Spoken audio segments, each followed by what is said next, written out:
Have you ever wondered what it truly means to be aware of yourself? Not just your name, your job, your desires, but the flickering stream of thoughts, moods, and impulses that define your inner life? William James, the pioneer of modern psychology and radical empiricism, believed that self-awareness was not a fixed mirror but a dynamic process, an ever-shifting stream of consciousness where the AD both observes and is observed. In this video, we embark on a philosophical journey to uncover how James envisioned self-awareness, not as a static trait, but as an evolving capacity cultivated through introspection, habit, and philosophical reflection. Far from being an abstract luxury, James insisted that understanding oneself is the foundation of any genuine freedom or moral clarity. You cannot steer a ship if you don't recognize the hand on the wheel. We will explore the strange duality of the self and knower and the known, and how James believed philosophy could expand the aperture of our inner vision. His work challenges the idea that self-knowledge is simply about introspection. Rather, it's about what we choose to attend to, what we remember, what we ignore, and how our beliefs shape our perceptual frame. Philosophy, for James, is the practice of becoming more honest about your own stream of thought.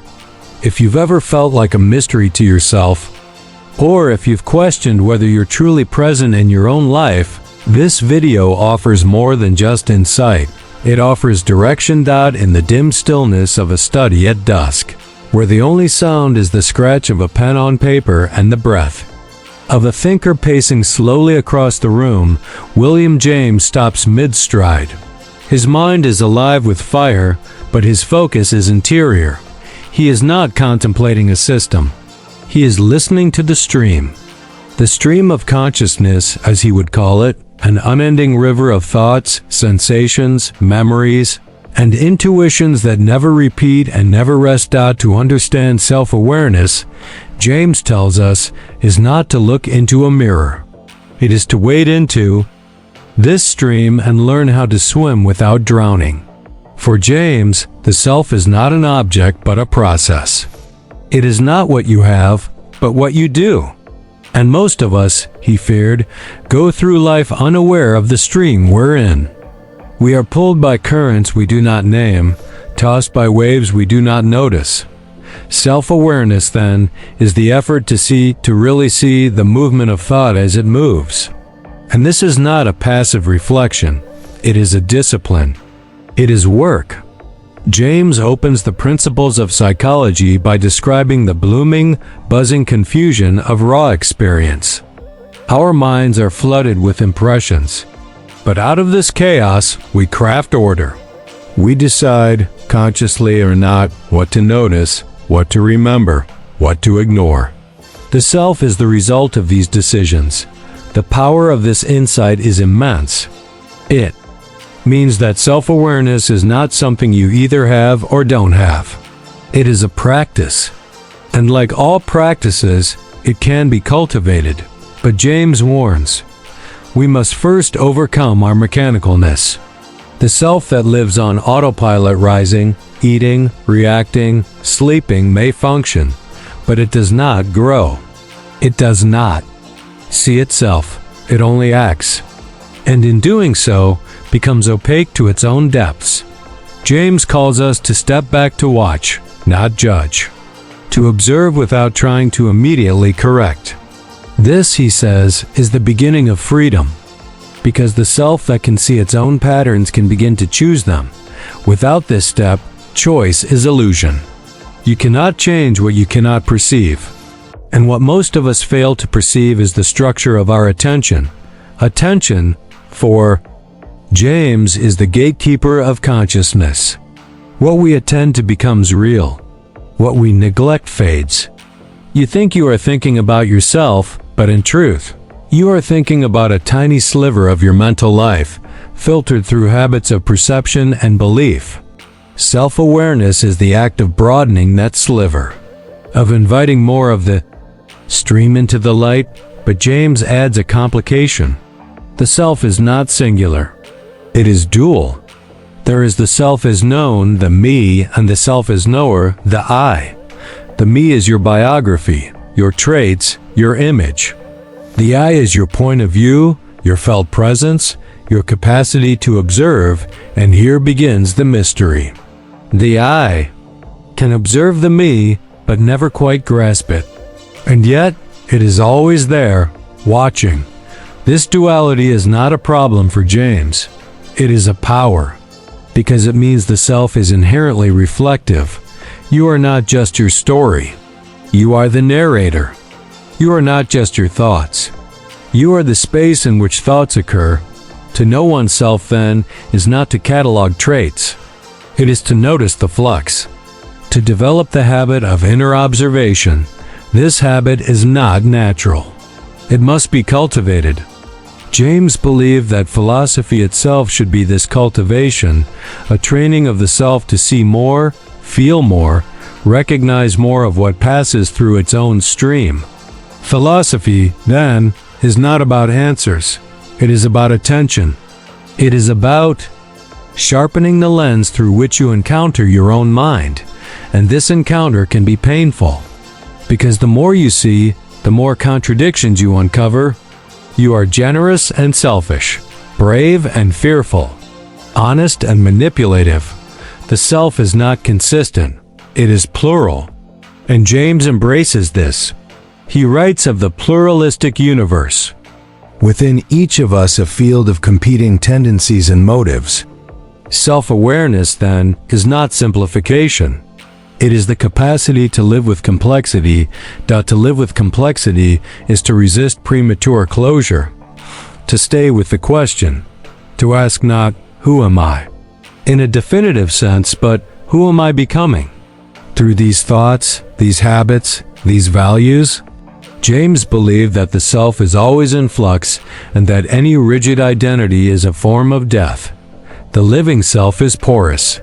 It changes. It grows, and growth for him requires conflict, not external conflict, but internal. The friction between what you are and what you sense you could be, between your comfort and your conscience, between your habits and your ideals. This friction, James believed, is sacred. It is the heat in which self-awareness is forged. It is the pressure that gives birth to transformation. But for transformation to occur, attention must be sustained. And this is where James links philosophy to morality. Because sustained attention is not just an intellectual task. It is an act of will. To hold your gaze on something painful, your impatience, your envy, your fear without fleeing into distraction, or denial, is an ethical triumph. It is the proof that you are not merely a product of your past. You are an agent of your future. James gives us no final formula for who we are, but he gives us a map of how to begin finding out. Pay attention. Reflect. Watch yourself without flinching. Name your habits. Examine your values. Interrupt your automatisms, and above all, act. Because self-awareness that does not lead to changed behavior is merely self-consciousness. It is sterile. It does not liberate. True self-awareness, for James, ends in transformation. It leads you to live differently, to choose more intentionally, to feel more deeply responsible for the shape your life is taking. It makes you a steward of your own stream of consciousness, not its victim. And so, in the quiet of that study, in the scratch of the pen and the pacing of the thinker, we hear not just theory.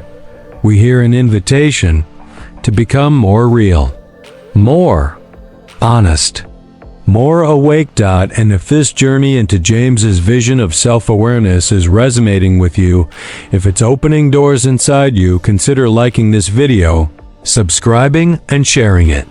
Not out of routine, but as a gesture of connection. Because in this space, we are all streamwalkers, learning together how to see. The night deepens. A man stands at his window, looking at the city lights flickering like neurons in a vast cerebral web. Somewhere, someone makes a choice. Somewhere else, a thought gives birth to a question. And behind every gesture, every decision, there is the pulse of a mind turning inward, asking not just what to do, but who is doing it. This question, so old it feels like silence, is at the heart of William James's exploration of self-awareness. James refused to see the self as a static thing. He saw it as an event, a drama unfolding in time, shaped by context, attention, belief, and habit. And central to that drama is the stream of consciousness, his enduring metaphor for the way our mental life flows from one moment to the next, never pausing, never repeating, always in motion. The self is not the water.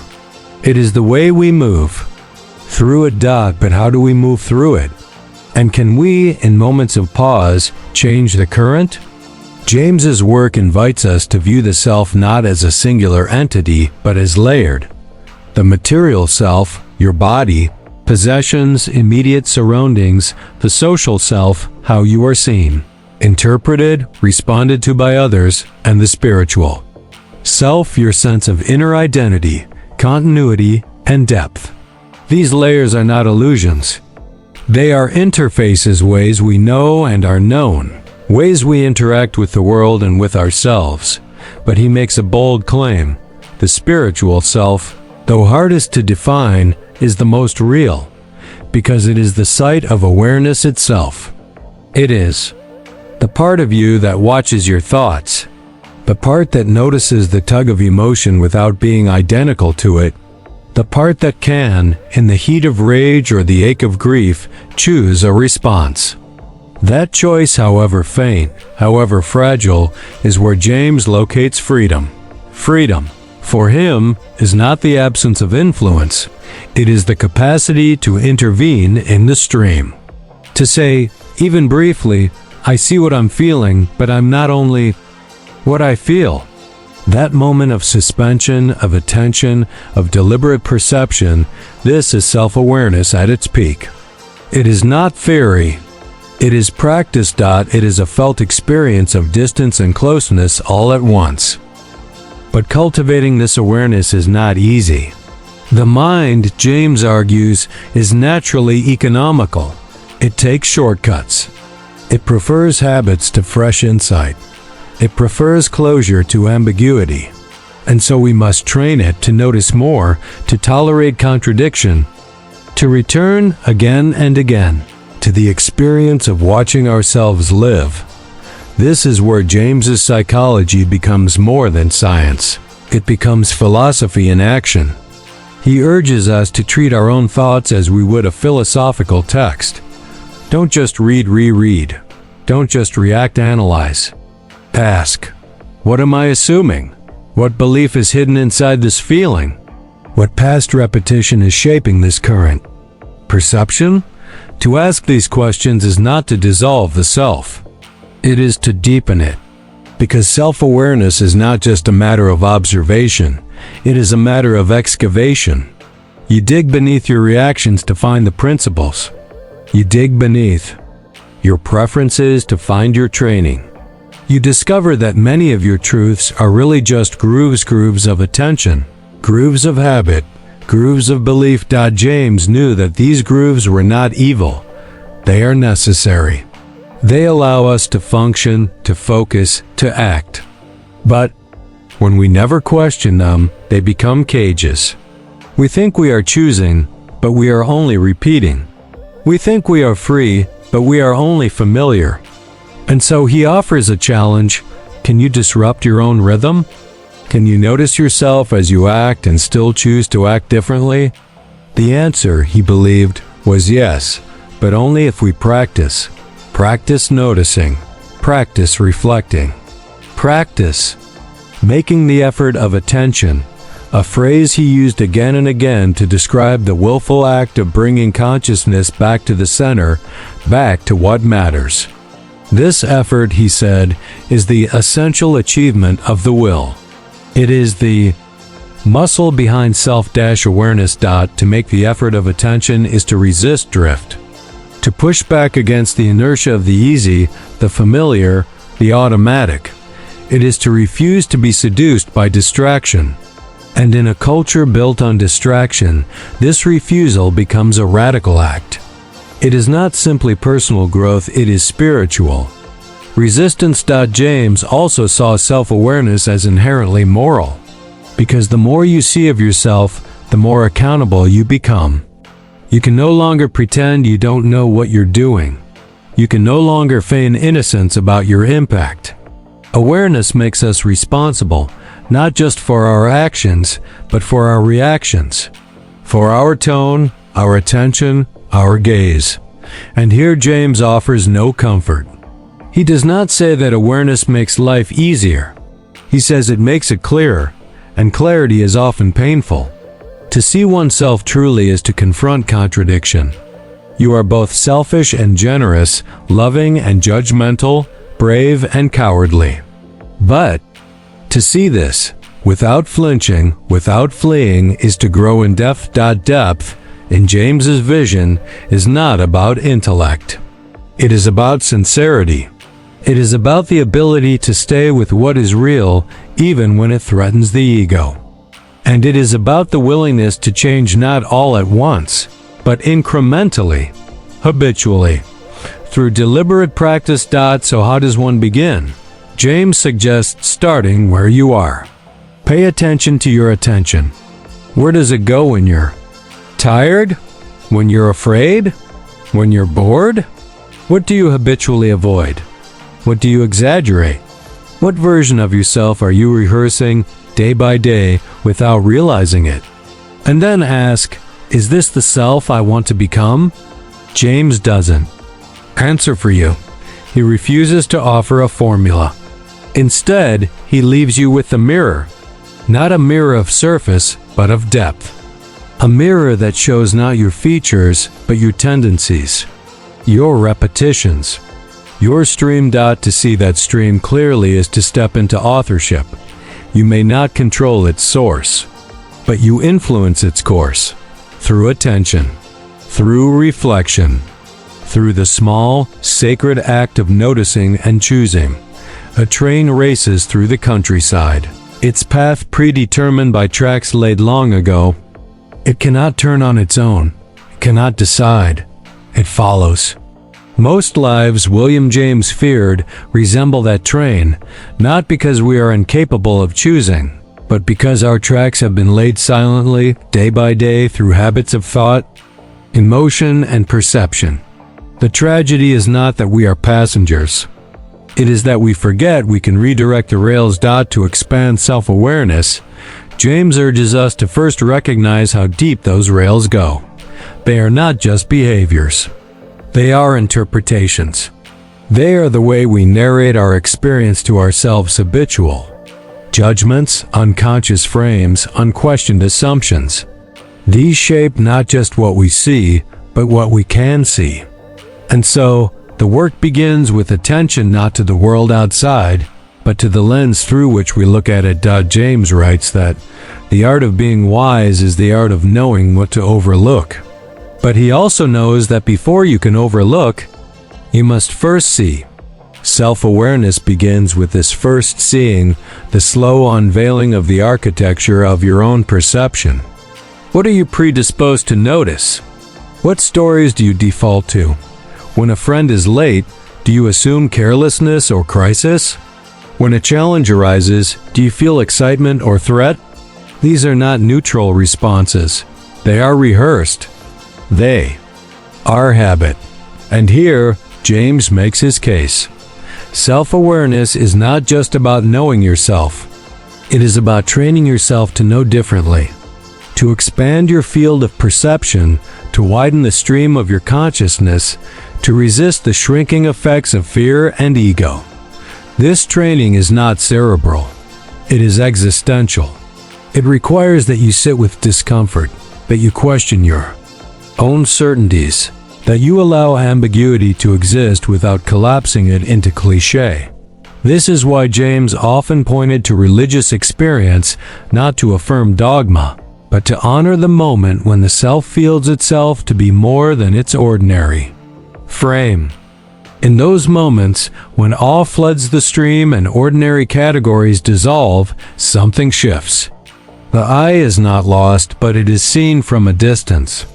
And from that distance, the possibility of change becomes more vivid.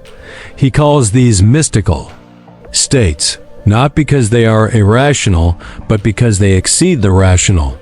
They cannot be forced, but they can be invited. And they are invited through openness, through practice, through the deliberate creation of silence. James believed that the mind, left to its own devices, would fill every space with noise. 2. Clear the noise is to allow the unknown to speak. And what does it say? It often says, you are more than this. More than your patterns. More than your anger. More than your shame. More than your fears. But it also whispers, you are responsible. Because you are not just experiencing the stream. You are shaping it. You are reinforcing its paths. You are choosing through what you attend to, what you believe, what you repeat. This is where James's pragmatism becomes most powerful. He does not ask whether a belief is true in some absolute sense. He asks, what does it do? If you believe you are unworthy, what kind of life does that produce? If you believe you are capable of change, how does your posture shift? The belief is not just a thought. It is a force. And awareness of that force is the beginning of freedom. So, self-awareness, for James, is not merely the act of introspection. It is the discipline of testing your own beliefs for their consequences. Not, do I believe this? But does this belief help me live the life I want to live? This test is not easy. It requires that you admit when a cherished idea is hurting you. It requires that you release narratives that have kept you safe. But it is the only test that leads to growth. And growth is not abstract. It is embodied. James always returned to action. What you believe only matters if it changes how you act. And what you repeatedly do becomes what you deeply are. This is the paradox of his view. Self-awareness is not an escape from action. It is a guide to more meaningful action. It is a compass, not a refuge. Consider the person who, upon noticing they are chronically defensive, decides to pause before responding. This pause is not dramatic. It may go unnoticed. But in that pause is the entire arc of transformation. In that pause, the person refuses the old rail and begins to lay a new one. With repetition, that new path strengthens. The stream bends. And yet James warns, we are always at risk of regression. The pull of the old self is strong. The world rewards familiar grooves. And so, self-awareness must be persistent. It must be renewed. It must be protected. It is not a state to achieve, but a practice to return to. Like a musician returning to scales or a monk to prayer. James believed that philosophy itself should function this way, not as doctrine, but as exercise. Not to provide answers, but to deepen the questions that make life real. Who am I when no one is watching? What do I value when comfort is stripped away? What is the cost of the stories I tell about myself? These are not questions for a single night. They are companions. They walk with you. And if you are brave enough, you walk with them not to solve, but to live more fully. So now, ask yourself not abstractly, but concretely, what thought have you repeated so often that it now feels like truth? And is it leading you toward or away from the life you most want to live? The hallway is dim, lined with portraits of ancestors whose names you've half forgotten. You pass them daily without noticing until one day, you stop. And in that pause, something happens. Awareness. Not just of the portraits, but of the fact that you had stopped seeing them. This, for William James, is the beginning of a deeper consciousness, not the recognition of external objects, but the revelation of your internal emissions. James believed that our lives are defined not just by what we perceive, but by what we habitually overlook. The boundaries of self-awareness are not drawn by the limits of what exists, but by the limits of what we are willing or able to attend to. This is why, to expand self-awareness, one must begin not with knowledge, but with noticing. To notice is to make space, to pause the automatic, to listen for a moment to the unnoticed hum of life's background noise, the way your shoulders tense when you speak to authority, the speed at which you fill silence in a room, the way you narrate your failures in the voice of someone long gone. These are not surface details. They are the structure of yourself, and yet we fear this noticing, because what we notice, we must then reckon with. James saw this fear clearly. He wrote of how easy it is to become numbed to experience, not by trauma alone, but by repetition, by boredom, by routine. The unexamined self is not just a moral risk, it is a sensory atrophy. It is the soul growing calluses over the most tender places. To reverse this atrophy, James proposed a radical practice, the deliberate expansion of consciousness through philosophical introspection. Not a navel-gazing indulgence, but a method. A way of asking, what else is here? What am I skipping over in my rush to act, decide, conclude? He viewed philosophy not as distant abstraction, but as a tool to interrupt habitual thinking. Imagine, he suggests, that every belief you hold is a lens, and that the more tightly you cling to it, the more it distorts your view. To expand self-awareness is to test these lenses, to try on others, to risk, even momentarily, believing something new, not because it's right, but because it might show you something you couldn't otherwise see. This requires courage, because the self is not only what we love, it is also what we hide. James knew this well. He spent years battling depression, confronting what he called a moral crisis. In those years, he learned that awareness is often born not of clarity, but of despair. The moment when your explanations fail. The moment when your narrative collapses. But he also learned that such collapse can be fertile, that in the absence of certainty, attention sharpens. The self becomes less defended, more permeable. And in that permeability, new insight enters. He began to see that we do not possess a single self, but a chorus. The self you are at work is not the self you are with your child. The self in silence is not the self in love. Each has a voice. Each has a claim. This multiplicity is not weakness. It is richness. It means we are not trapped in one script. We can shift. We can evolve. But only if we are aware of the parts we usually silence. Self-awareness, then, is not coherence. It is compassion. It is the willingness to let all your voices speak, and to let them speak, you must listen. Deeply, patiently. James believed that listening to the self required practice.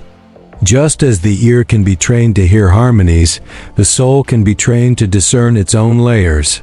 Through journaling, through contemplation, through dialogue that resists speed, through art that disorients, through silence that lingers. In all of these, the goal is not to define the self, but to dwell with it, to allow ambiguity, to let yourself be a question, not just an answer. Because answers calcify, questions expand. And expansion, for James, is the very purpose of awareness. But what do we do with what we find? What if, in our listening, we hear cruelty, or fear, or selfishness? James is not surprised. He insists that awareness must include the shadow, not to indulge it, but to integrate it, to admit, I have done this, I have thought this, and yet I am not only this. This is the ground of moral growth. For growth, in his vision, is not purification. It is complexity held with grace. It is contradiction owned without shame. The person who can say, yes, I have lied, and still choose to speak truth, that is a self-expanding. Not through fantasy, but through fidelity to what is real. This is why James so often returns to action. Self-awareness is not a state.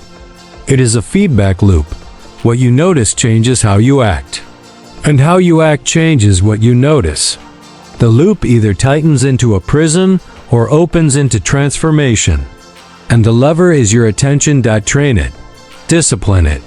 Aim it. This, he says, is your task. And yet he does not ask you to do this alone. He believed that our growth is relational. That others help us see what we cannot. That philosophy should be conversational, not solitary. That we come to know ourselves not in isolation, but in reflection. In the eyes of another who sees what we've missed. Who listens without judgment. Who holds space for the not yet form. So if you seek to expand your self-awareness, do not only turn inward, turn outward. Share your questions. Ask others how they see you. Risk the discomfort. Because in that discomfort lies awakening. And here, James leaves us with one final provocation. He asks, not with accusation, but with hope, what parts of yourself have you never truly listened to, and what might they be trying to say? A man walks alone through a forest path, the ground soft beneath his feet, the canopy whispering a language. Older than language itself. He's not lost. He knows the trail. But something inside him shifts, subtle, undeniable. A sense that he is no longer just observing nature, but being observed by something vaster, quieter, deeper. William James might call this a religious experience, though not in the doctrinal sense. Rather, it is an encounter with what lies beneath habitual awareness. A moment when the self, layered in routines and expectations, opens like a window. For James, these moments are not anomalies.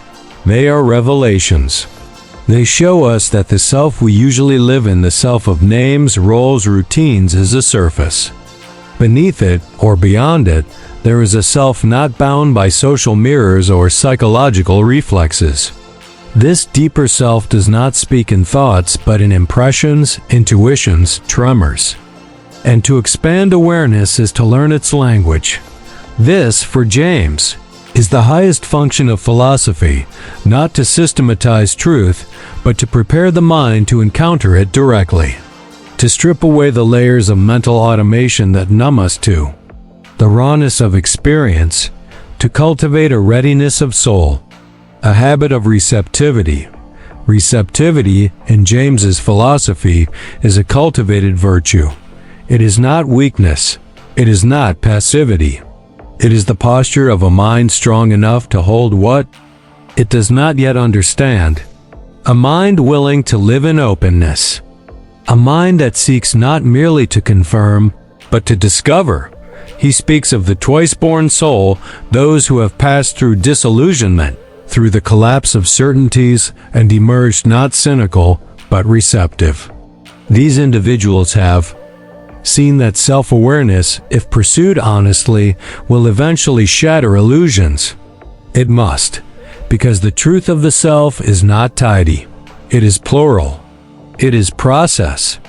It is porous. And this is where James offers his most radical vision. The self is not a thing. It is a field. A convergence of energies, tendencies, beliefs, hopes, fears, instincts, and choices. To become more aware is not to define this field, but to explore it. To live inside it as a conscious participant. In this exploration, belief becomes central. Not in the religious sense, but in the existential. James insists, what you believe about yourself is what shapes your stream of consciousness. Not because it changes reality, but because it determines what you see, what you feel, what you act upon. If you believe you are a failure, your mind will organize perception to confirm it. If you believe you are capable of change, you will begin to notice openings. The belief precedes the evidence. It sets the framework within which evidence can appear. This is not delusion. It is pragmatism. Belief, to James, is a tool for navigation, but tools must be used carefully. He warns that we often inherit our core beliefs uncritically from family, culture, trauma, fear. These become mental habits. We mistake them for facts. We live them out as if they were destiny. And so, to expand self-awareness, one must begin to question, where did this belief come from? Who taught me this version of myself? What does this assumption do to me? These questions are not comfortable, but they are liberating, because they begin to loosen the grip of the default self, the self that acts without asking, reacts without reflection, repeats without reason. And in that loosening, a new self begins to emerge. Not invented, but revealed. Revelation, in James's thought, is not thunder and lightning. It is subtle. It is the gentle recognition that the inner monologue has changed. That you pause before. The old reaction. That you respond with slightly more grace. That you notice beauty where before there was only noise. These are the marks of awareness expanding. And yet, James is no romantic. He knows that expansion is not a one-way journey. It contracts, it falters, we forget. We fall back into patterns. This, he says, is inevitable but not fatal. The key is to notice when we forget and to return. Return to attention. Return to reflection. Return to the practices that center the self in presence. One such practice is solitude. James wrote of solitude not as isolation, but as necessary. Separation, a space in which the self can hear itself think. In a world increasingly saturated by external noise, this becomes revolutionary. To sit with your own stream, uninterrupted, is to re-enter authorship. Another is what he calls the moral equivalent of war, the disciplined pursuit of inner strength through peaceful struggle. He believed that the moral life requires training, effort, repetition. That clarity of self does not come from sudden insight, but from steady labor. You build the scaffolding of awareness by noticing your reactions, by examining your beliefs, by committing to values in small, daily acts. And still another practice is love, not romantic love, but the deliberate habit of benevolence. James believed that self-awareness without love leads to fragmentation. We see our contradictions and recoil. But with love, we see and integrate. We recognize that to be human is to be unfinished, and that the work of selfhood is not to eliminate flaws, but to hold them within a larger integrity. This integrity is what allows the self to expand without losing its center, to grow more complex without collapsing into confusion. It is not built by rigid consistency. It is built by fidelity to truth, to curiosity, to kindness. These are the conditions under which self-awareness deepens. So the man walking the forest path is not escaping, he is returning to the field of the self, to the murmurs beneath the noise, to the possibility that he is not yet who he could be. And you, what if the next step in your life is not outward but inward? Not achievement but attention? Not control but openness? What belief about yourself is shaping your life, and is it one you have chosen or one you have merely repeated? It is late. The room is quiet. The glow of a lamp outlines the contours of a man's face as he leans over a book, his mind both focused and wandering. The text before him is dense, philosophical, difficult, but that is not why he reads. He reads to remember himself. Not the self others see, not the self of duties and demands, but the self that watches, questions, waits. William James believed that philosophy was not an escape from life, it was a return to its essence. And self-awareness, to him, was the act of returning again and again to the seat of that essence. He called this the stream of consciousness, not because it flows easily, but because it is never still. The mind, left alone, does not rest. It swirls. It eddies. It loops. To become aware of this stream is to enter the current knowingly, to feel the undertow of habit, the ripples of memory, the waves of fear. Most of us stand on the shore, afraid to dive in. But James invites us gently, insistently to swim. And as we swim, something strange happens. We begin to notice not only the contents of our thought, but the form of our attention. We realize that what we attend to becomes our reality, that the parts of our life we give attention to bloom and the parts we ignore wither. This is not metaphor, it is mechanism. My experience is what I agree to attend to, James wrote. The mind is shaped by its selections, but what governs these selections? For James, it is not reason alone. It is also feeling, desire, belief. The stream is guided not by logic, but by interest.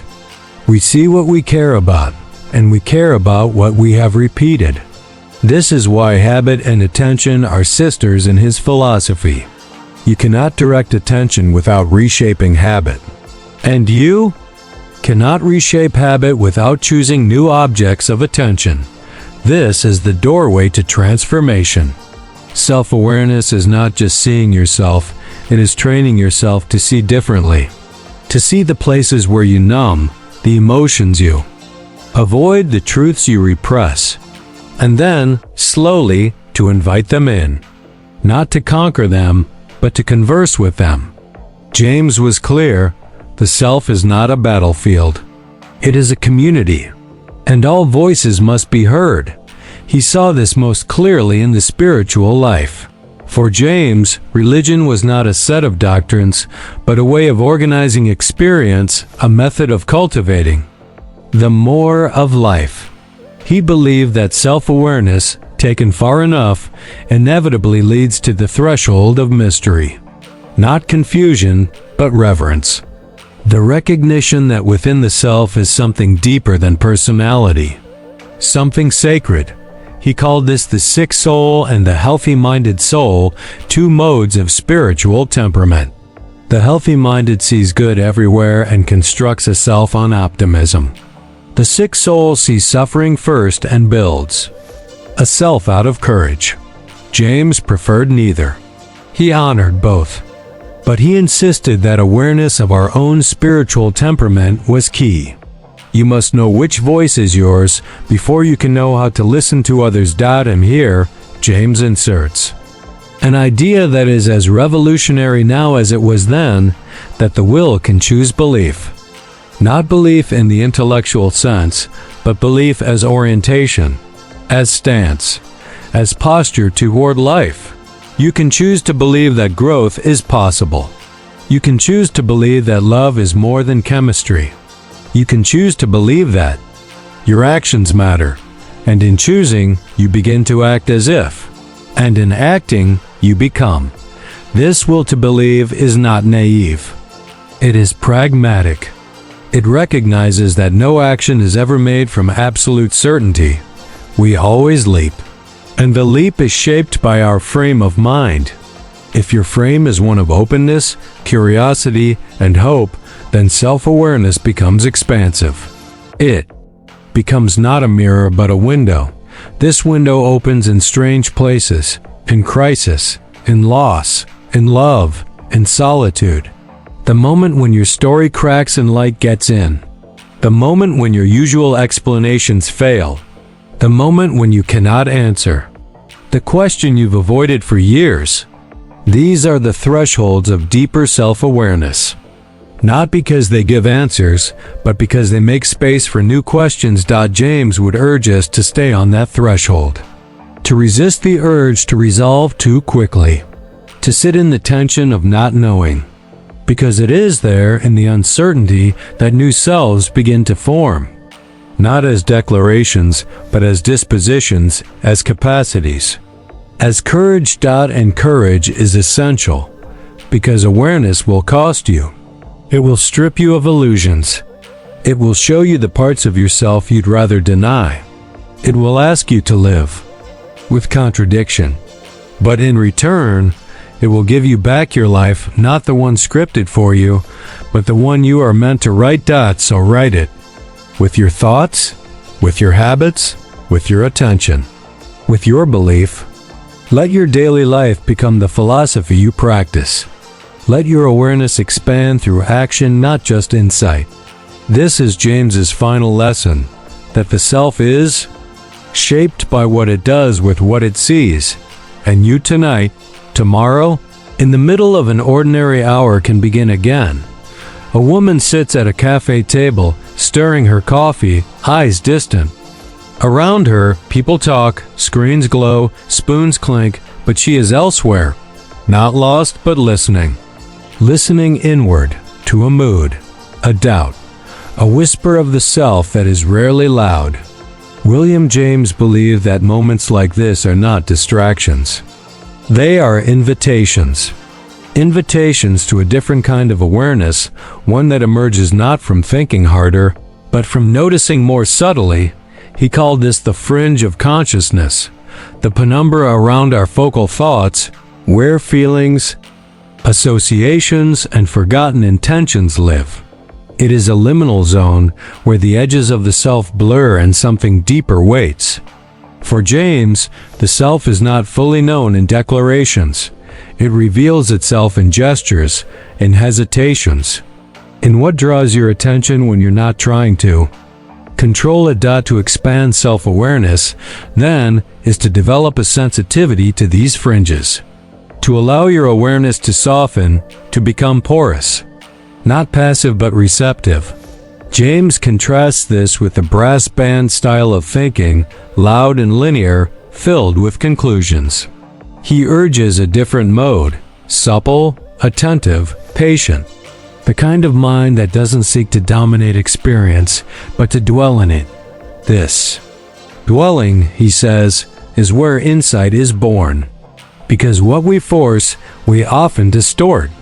But what we welcome may show us what we didn't know we needed.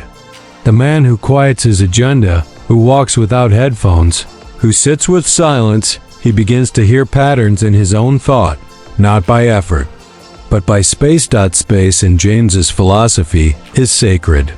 Not physical space, but mental, emotional, existential. The space to not know, the space to not perform, the space to question the rhythm of one's own reactions. He writes, "The great thing, then, is to discover what one is fitted for and to secure the opportunity to do it. But that discovery cannot be rushed. It unfolds in awareness. And awareness is often obstructed by modern life." James did not live to see the digital age, but his insights anticipate its dangers. He knew that the mind, when overstimulated, becomes fragmented. That attention, when constantly redirected, becomes shallow. That reflection, without ritual, becomes impossible. So he offers tools, not technologies, but practices. He speaks of moral holidays, intentional pauses from striving, from identity construction, from the grind of self-improvement. These are not laziness. They are restoration. They are the mind exhaling. And in that exhale, the soul speaks. He also emphasizes the power of writing, not for publication, but for self-clarity. Journaling to him is a form of philosophical conversation with oneself. Not a record of events, but a mirror for patterns. You write to hear yourself think, and in hearing, to adjust. To choose again. Because, James insists, we are always choosing. Even in inaction, even in drift, we are reinforcing tendencies. Self-awareness means recognizing that even your avoidance is a habit. Your cynicism is a decision repeated.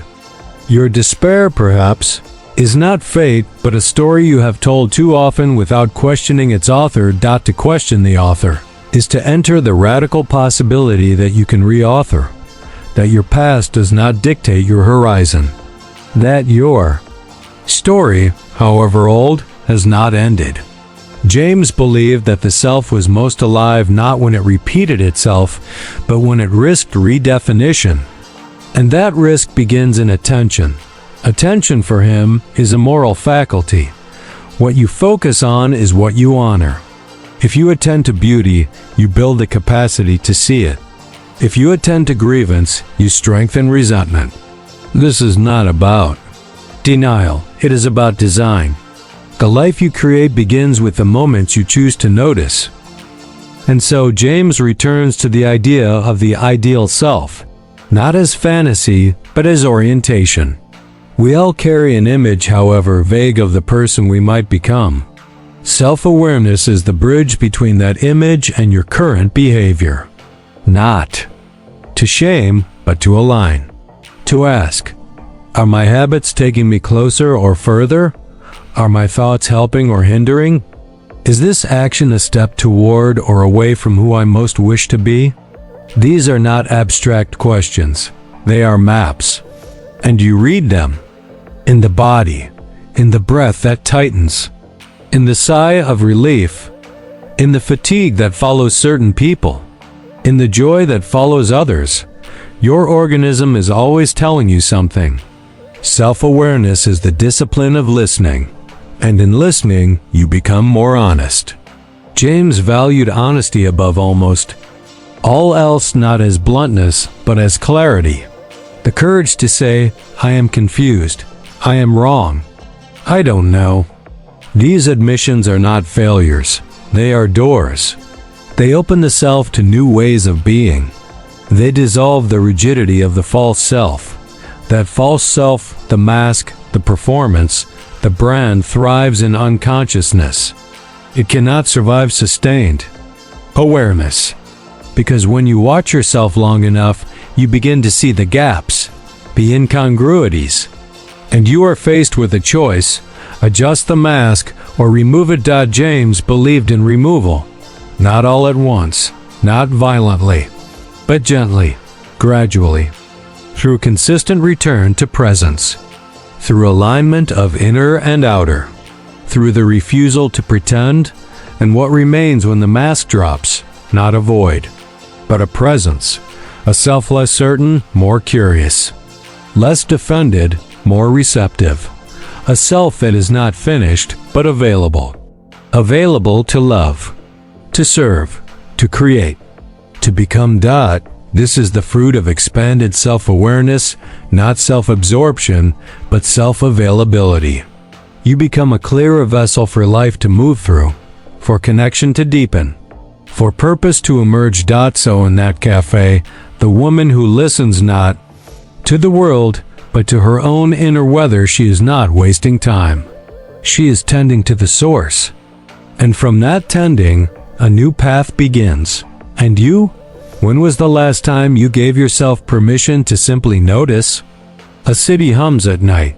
Cars move like blood through the arteries of asphalt, each with a driver inside, each driver with a history, a worry, a longing. Somewhere, one of them glances into the rearview mirror, not at traffic, but at their own reflection. A moment of unexpected self-awareness. Fleeting, fragile, real. William James lived for moments like this.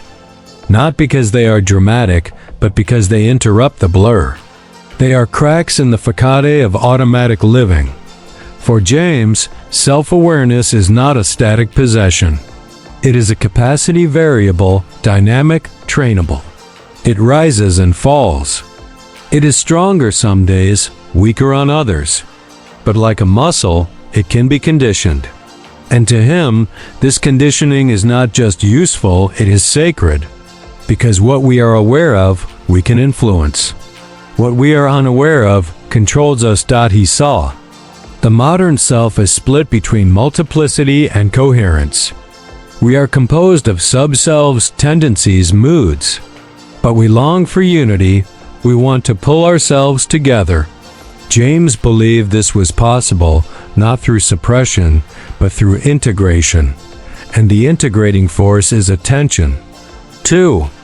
Pay attention is to bring the scattered parts of the self into dialogue. He described the self as both subject and object, the I that knows and the me that is known. But unlike many dualistic thinkers, he did not see this as a metaphysical problem. He saw it as an opportunity. Because the I can observe the me, it can also influence it. You can change how you relate to your own tendencies. You can interrupt the script, but to interrupt, you must first notice. The old rage bubbling up, the pattern of withdrawal, the tendency to flatter, to perform, to please. These are not sins. They are strategies your past self developed to survive. James would not ask you to condemn them.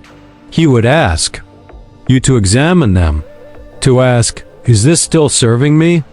This question opens the gate to personal evolution, because the self, in James's thought, is not a finished sculpture, it is an evolving text.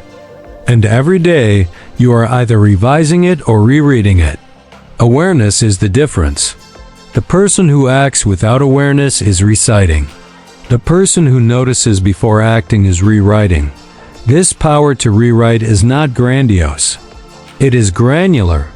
It happens in small acts of mindfulness, in noticing the rise of jealousy without indulging it, in recognizing a compliment as manipulative before offering it, in choosing not to rush the goodbye.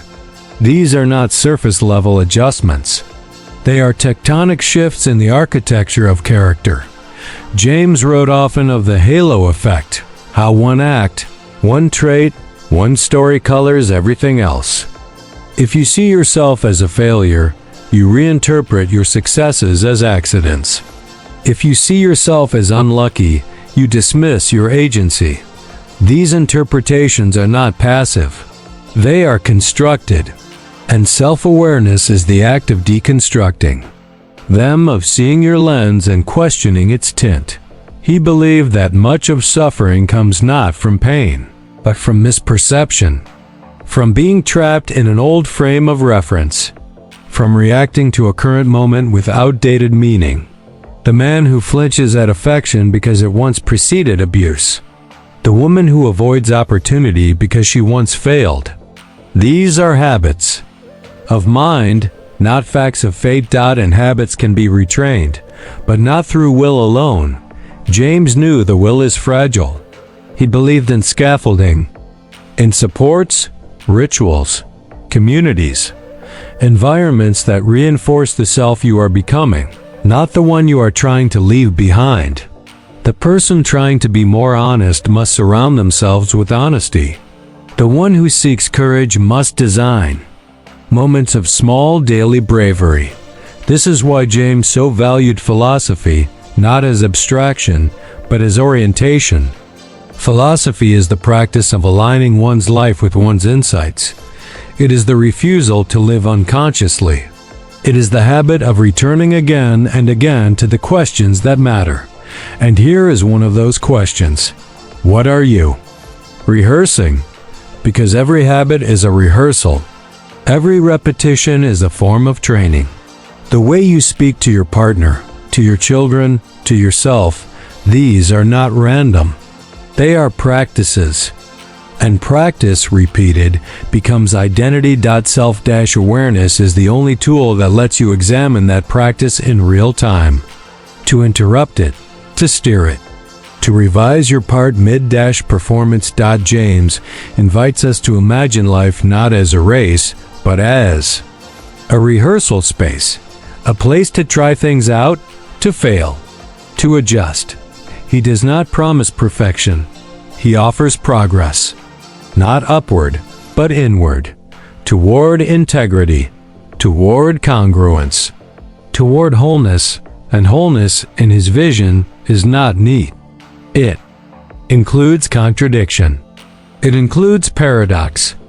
The self-aware person is not the one who has answers, but the one who can hold tensions without collapsing. Who can say, I want this and I fear it. Who can say, I hurt you and I love you. Who can say, I don't know, but I'm willing to find out. This willingness is the highest form of awareness. It is awareness as humility, as openness, as the refusal to reduce life to binaries. James believed this openness was the root of all transformation. Because when we stop defending who we've been, we can begin to choose who we're becoming. So the driver glancing into the mirror, for just a second, maybe they catch more than their reflection. Maybe they see the possibility of a turn not yet taken. Maybe they feel the echo of a question that has been waiting to be asked. And you, what habitual response have you outgrown but still repeat? And what new pattern is asking for your attention? The sun is rising. Not dramatically, not with orchestral thunder, just quietly, persistently, as it always does. Light spills across the floor of a small apartment. A person wakes, stretches, reaches for the same object they always do. Phone, notebook, remote, water, habit. The morning begins. William James would pause us here at this seemingly unimportant threshold. He would ask, in this first act, what self are you affirming? Because self-awareness for James is not found in the grand declarations of identity. It is etched into the small, repeated gestures. It lives in tone, in rhythm, in the texture of attention. And it is in these moments, those that escape most. Notice that the self is most honestly revealed. We end then, not with theory, but with return. To repetition. To the quiet drama of habit. To the soul's subtle grammar. James believed that every person lives within a stream of choices so consistent they become invisible. And yet, in each moment, there is a fork, an alternative, a new groove to carve. He wrote that the deepest thing in our nature is the craving, to be appreciated. But what if, deeper still, is the craving to know and be known by oneself, not to be flattered, not to be celebrated, but to be seen first and foremost by your own attentive gaze? That gaze must be trained. Because the default gaze is defensive. It hides from pain. It justifies failure. It reinforces the known. James asked us to look longer, to stay with the discomfort, to look beneath the excuses and touch the raw texture of becoming. Not who you were told to be, not who you pretend to be, but who you are when nothing else is performing. That self is not fixed. It is always in formation. But it requires an inner witness, a presence willing to sit with contradiction, to be patient with confusion, to hold tension without breaking. And from that patience emerges not a final answer, but a better question. Not a self-image, but a self-inquiry. James believed that true awareness is not the end of the journey, it is the ground beneath each. New beginning. So as the light grows and the day calls you to action, pause, listen.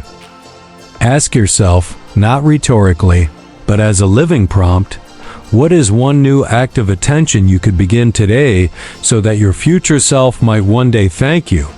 And if this journey with William James has sparked something deeper in your thinking, consider liking this video, subscribing for more reflections, and sharing it with 3 fellow seekers who might also be ready to meet themselves anew.